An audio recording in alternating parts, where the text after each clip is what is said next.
2024 has been a slower one than last in terms of huge releases for video games. However, it still offered up some real highs. Final Fantasy VII Rebirth, Elden Ring DLC, Destiny 2 The Final Shape, Prince of Persia The Lost Crown, Helldivers 2, and quite a few things more. But the second half of the year promises to serve up some real gems, from indies to big AAA blockbusters. I really do think the end of 2024 is shaping up to provide some memorable games that we really should be looking forward to. So, without further ado, let's have a look at my 10 most anticipated games for the rest of 2024. When the PS5 first released, it came with some big blockbusters. A faithful remake of From Software's first Souls game, a mini sequel to the best Spider-Man game ever made, and the latest entry to the Assassin's Creed franchise. But it was actually a packaged in tech demo that was the one that really felt like next gen. Astro's Playroom was a free packaging experience for the PS5 that was an absolute delight to play, fully utilising the PS5's gimmicks of the DualSense controller with the haptic feedback and adaptive triggers, the 3D audio, and just an absolute pleasure to experience. 4 years on, we're getting a fully fledged game built upon the foundations that game created in Astrobot, promising 80 levels, 6 galaxies from Kratos to Bloodborne's Yharnam Hunter. It once again looks like it's packed with charm, delightful visuals, and looks to offer a big AAA platform experience that we don't really see too much these days. I can't wait to see how Team Asobi built upon Playroom for a full AAA offering. Astrobot releases on September 6. Speaking of spanning multiple galaxies, Star Wars Outlaws is looking to offer up an open world Star Wars game for the first time in a long time. Massive Entertainment are tackling an open world scoundrel Star Wars games. Look, I'll be honest, I saw a commando droid in a trench coat and it was more than enough to sell me on this one. But no, in all seriousness, Massive offer up some absolutely breathtaking worlds with the Division and the Avatar game, and here they're looking to break the Ubisoft open world formula. No towers to uncover the map, no traditional leveling up system, and multiple Star Wars planets to explore. Exploration is going to be organic in that you uncover the map as you explore it, and you have to seek out experts to upgrade your key traits, all whilst offering up a wanted system from the Empire that will function similarly to Red Dead Redemption's wanted system. You'll play as Kay Vess in a story of pulling off the ultimate heist, and I think this looks terrific. I will be honest, I know I made the joke, but I wasn't sure about this one at the start, but the most recent showing at Ubisoft Forward has really convinced me, and whilst I don't think this one's going to reinvent the open world formula, I think it's going to create a bloody good immersive Star Wars one. Not to mention dealing with the different crime syndicates, both enhancing and destroying your reputation with the different ones. Walking around in a realised Star Wars world is something that we haven't had since KOTOR really, outside of the MMO. Seeing all the weird, funky looking Star Wars creatures, I can't wait.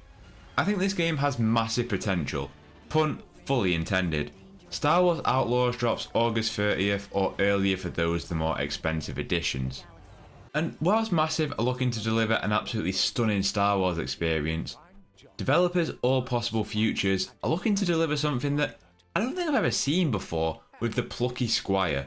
Jumping between playing in 2D and 3D. The Plucky Squire is an action-adventure game told through storytelling throughout a book, but what the developers are doing here looks unbelievable. Transitioning from 2D gameplay to 3D with lots of mini games and puzzles.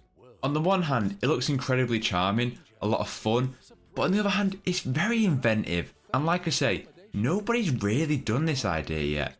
There's always a sentiment that video games aren't innovating anymore, and it's playing it safe, but the Plucky Squire is changing things up here, and I think this level of creativity has to be commended.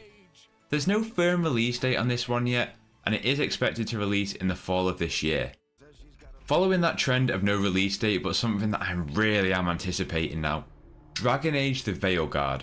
Seemingly disappointed its fans in its first trailer reveal, but in its follow-up gameplay reveal, I was pretty blown away by this one and how it's looking.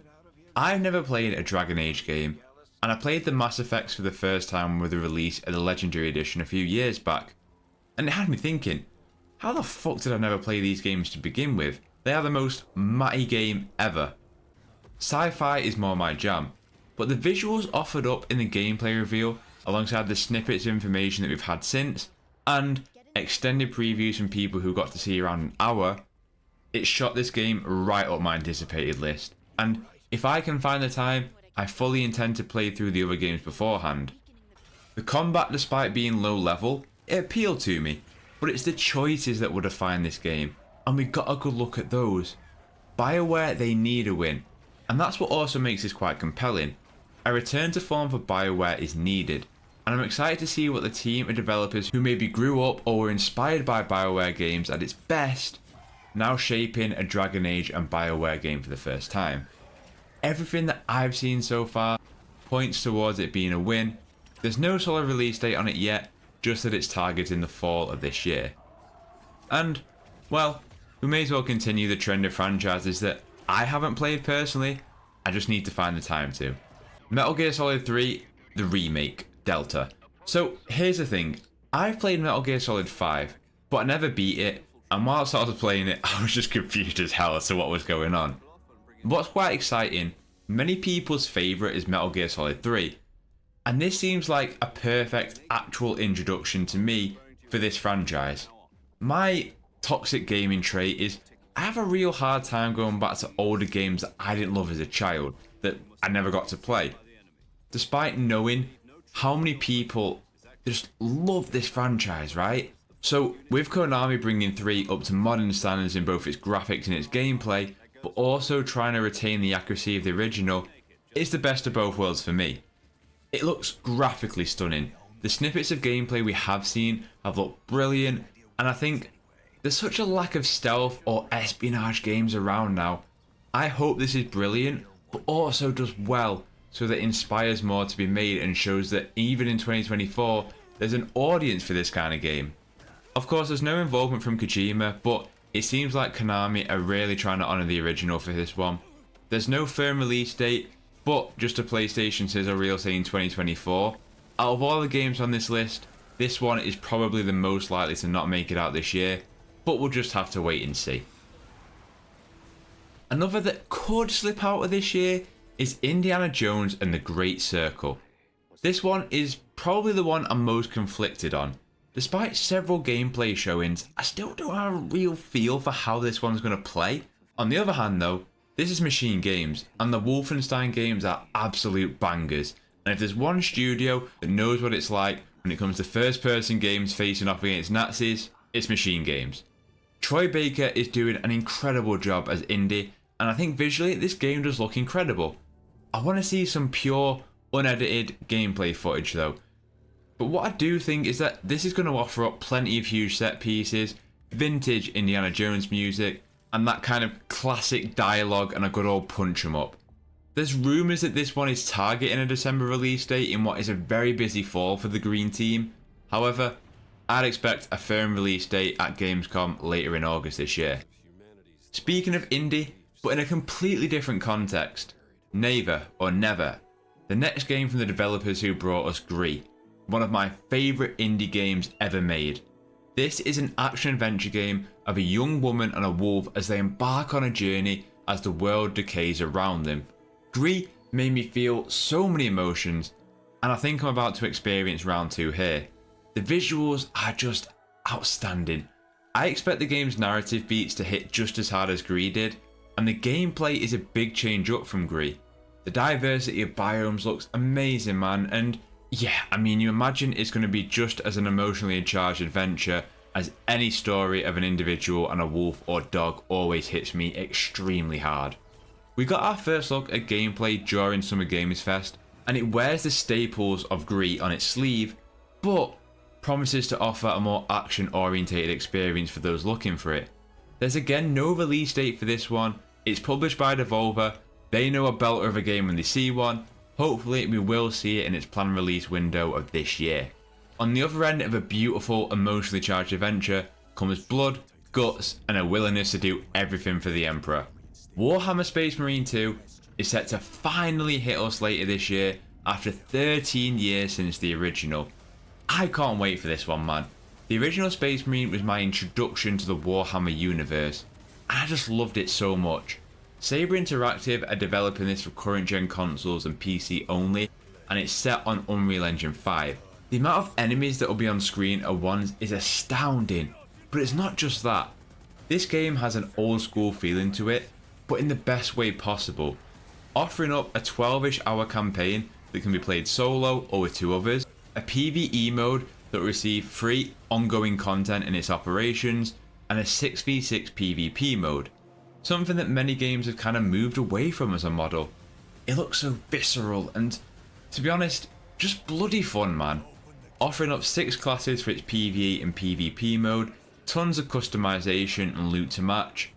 I, for one, I just love a game with multiple offerings and experiences within it, and this one is looking like it's going to be worth that 13-year wait. Warhammer 40k Space Marine 2 drops September 9th or a few days earlier for its special editions. If we're talking about long-awaited follow-ups, Nintendo, even this deep into its generation, is still surprising us with its reveals. A new Mario & Luigi game is set to hit the Nintendo Switch later this year, with fun, new gameplay quirks, a brand new art style, and is something that's just got that Nintendo blueprint all over it, in that it's brimming with creativity. This one was announced during this year's June Nintendo Direct and took everyone by surprise. It's the first Mario & Luigi to be made in a 3D environment, and it's the 6th original installment in this franchise. Truthfully, I have not played a Mario & Luigi since my childhood, but the way this one looks, I can't wait for it. This one drops on November 7th on the Nintendo Switch. I've also got a few I'm keeping my eye on you games on this list to rattle off. First of all, Concord.